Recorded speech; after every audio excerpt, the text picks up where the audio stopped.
जेसी ताईं नज़रियाती तौर ते नज़्मो ज़ब्त मूजिब को बि अदीब कंहिं धुर सां लाॻापिजे नथो, उहो मज़ाहिमती किरदारु अदा नथो करे सघिजे।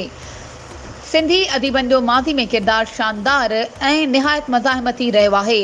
मुख़्तलिफ़ दौरनि में हितां जे अदीबनि पंहिंजे मज़लूम ऐं महकूम आवाम जी रहनुमाई कई आहे। अहिड़ो इज़हार जागरता फोरम तरफ़ां सखर प्रेस क्लब में मज़ाहिमती शाइर मुख़्तियार घुमरे जी वरसी जे मौक़े ते मौजूदा दौर में शाइर ऐं अदीब जो मज़ाहिमती किरदार जे मौज़ू ते कोठायल अदबी कॉन्फ्रेंस के फोरम जे चेयरमैन डॉक्टर ग़ुलाम रसूल घुमरे ऐं नाले वारे अदीब प्रोफेसर सरवर सैफ ख़िताब कंदे कयो।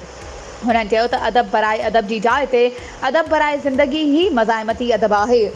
दुनिया अंदरि सभिनी आयल इनक़िलाबनि में मज़ाहिमती अदब जो कार्ज नज़र न अचे थो। सिंध जे अंदरि अमन क़ाइमु करणु शफ़ाफ़ ऐं इंसान दोस्त समाज जो अॾणु लाज़मी अमर आहे। इन में असांजो अदीब मुख्य किरदारु अदा करे सघे थो पर करे नथो। हुननि चयो त मुआशरती तब्दीली लाइ सभिनी दोस्तनि जो गॾु थी हलणु लाज़िम शर्त आहे।